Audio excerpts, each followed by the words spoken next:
it's Sharon Armstrong, TxStampin. I have my third video in my series that is helping you with just getting started with purchasing basic card making supplies.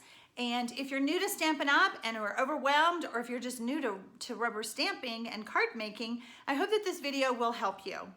If you like this video, give me a thumbs up.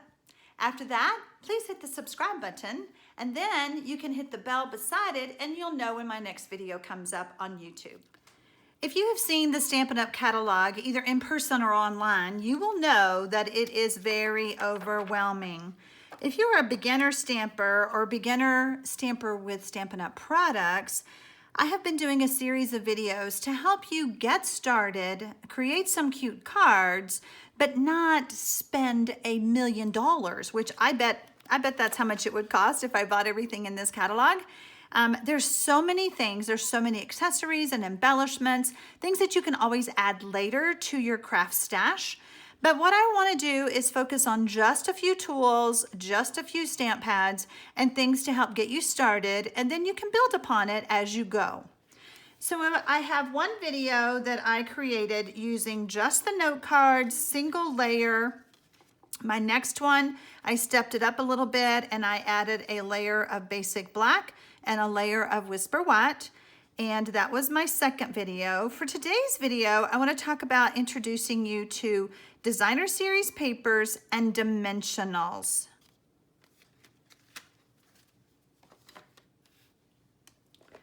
So just to revisit what I discussed earlier on previous videos was to pick out 3 colors of ink.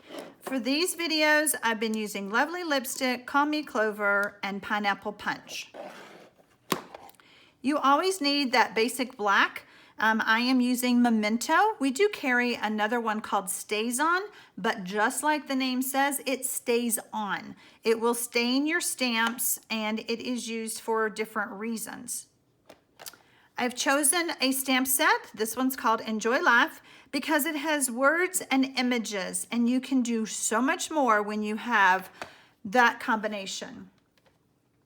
I discussed how to clean your stamps, and that was using the Stampin' Scrub system. And I have had this Stampin' Scrub forever. I do want to mention that eventually after you use it, you will need to take it to your sink, rinse it off. I just run the water on it, put a little bit of dish soap, and just scrub with my fingers. And then I just set it like that and let it air dry. We talked about blocks that you would need because the stamps are photopolymer. They are clear. So I talked about block D and block B, and that will pretty much cover all of the images in your stamp set, okay?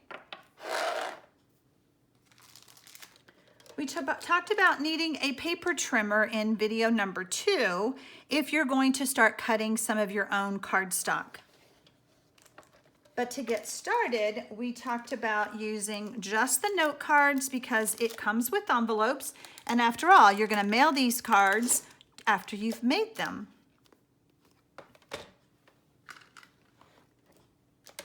We talked about needing an adhesive, and that would be your snail adhesive. We introduced basic black cardstock, a package of that, and a package of whisper white. Today I want to introduce you to a new tool. It's called a bone folder. It will allow you to get a better crease with your cardstock when you go to fold it. So we're going to talk about the bone folder. We're also going to introduce dimensionals, and I mentioned that at the beginning of the video. Dimensionals to me just give your cards personality instead of just a flat surface. They have some depth to them. Another product that I'm going to introduce you to is our designer series paper. Now, because these stamp pads that I chose are in the in colors, the 2018-2020 in colors, you can buy a package of the 2018-2020 in color designer series paper to match your stamp pads. And let me just show you, of course I've been using this, but I just want to show you what the papers look like. So it comes in all of the 5 colors that are in the end colors.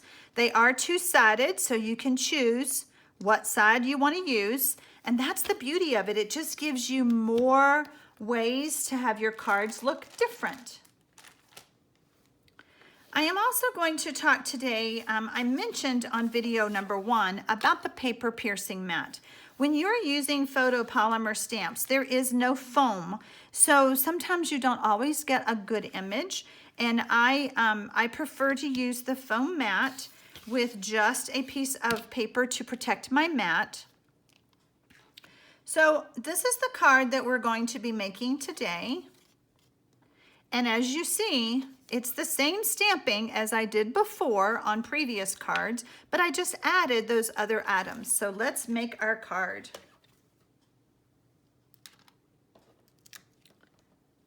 We always like to start off with our photopolymer stamp facing down, picking it up, and using our paper piercing mat, we're going to ink up our stamp. I have a lot of stuff here. I gotta slide things over. Tapping the stamp, stamp straight down, lift straight up. The beauty of our cardstock is if you mess up, you can always flip it over and stamp on the other side. So now I'm going to clean my stamp. Remove that stamp and pick up the next one.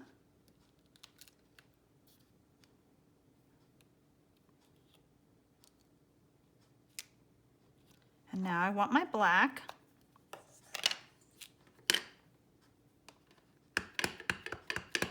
This is a good solid image stamp, so we want to make sure that we have a lot of ink on there. Do not worry about the size of my cardstock that I'm using today. I will post it in the comments below on the YouTube channel.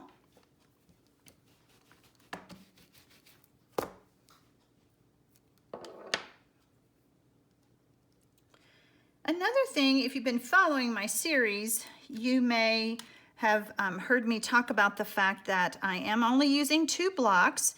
Makes it a little bit harder, so if you want to start adding blocks to your craft stash, you could do that too.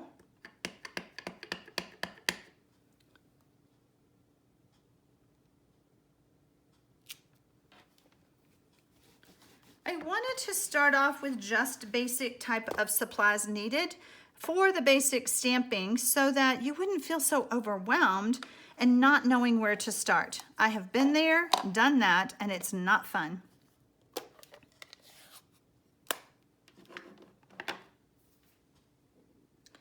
Another thing you may notice that the photopolymer stamps stain, and for some reason it's the red color that stains them. Notice my I did some stamping with this with green. It's not stained. It's only the red. It does not hurt the quality of your stamping. It's just not very pretty after a while, but that's okay. It still works.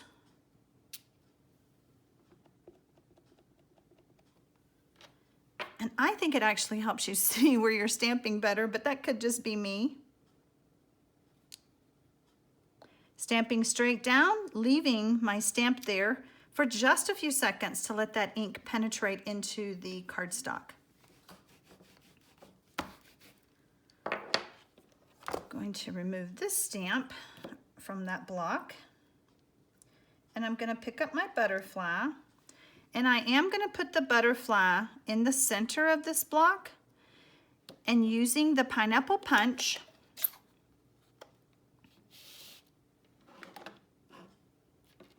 I'm going to carefully ink up that little tiny stamp. And I am going to look, and I don't know if you can see, but I do see some ink there. So I'm going to grab a tissue and simply wipe it off. The way to fix that problem is to get the A size block, and that way you don't have as much room for the block to get into your ink pad.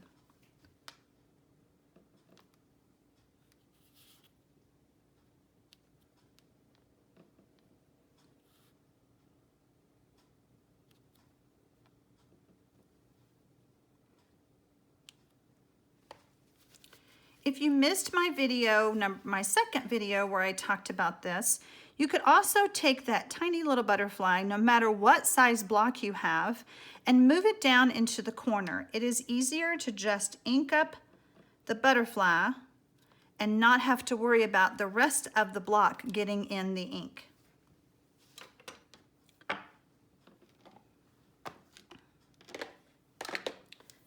I have already cut my layers, and again, don't worry about the measurements. I will have them all in the link below.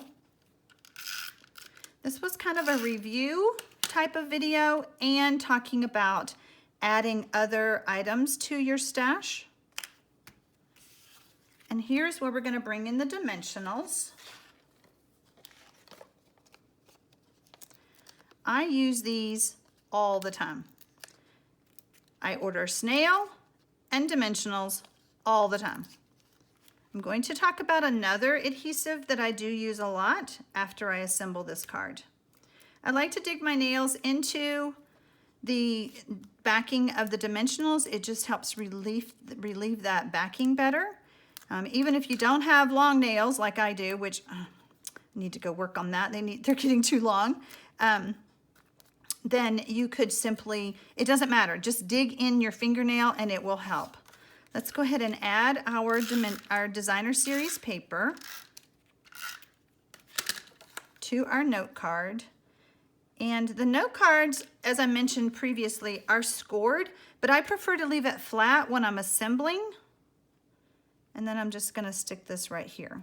So see how it lifts the card up off of it and just gives it more of a dimension. Now, as far as the bone folder goes, do you see how my card does not want to close? If I take my bone folder, flip the card over, and really giving it a good crease, my card will lay down a lot better, and I don't have to worry about it flipping up. I do want to show you one more card that I made using the same stamp set, but a different stamp, and I added some ribbon. If you're going to add ribbon to your stash, I recommend glue dots. The ribbon that I use is a beautiful black shimmer, and all I did was just tie it. Let's see. I like to leave my ribbon on the bolt, and I just tied it in a knot. That way I don't waste, and then I just snipped it off. If you decide to add ribbon, the best way to get the glue dots off of the little spool, and I'm just going to show you with one that's already opened, is to just lift up the glue dot. And let's see, what can I add this to? I'm going to add it to our first card just so I can show you. Let's say I wanted to add some ribbon right here.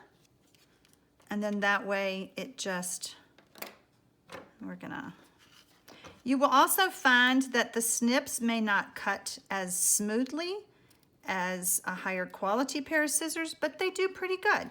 So there you go. That is my series on getting started with Stampin' Up! Products if you are a beginner stamper or if you are new to the Stampin' Up! World.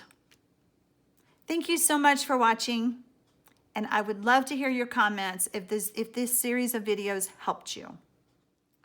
Adding a little bit of designer series paper really changed the look of the card, don't you think? So I hope this series has helped you understand what basic supplies you need. And while you could certainly purchase a lot more, I didn't want to overwhelm you with everything that we have in our catalog. I'd be more than happy to answer any of your questions that you might have. So please feel free to comment below and let me know what your questions might be. So thank you so much for taking the time out of your day to spend it with me.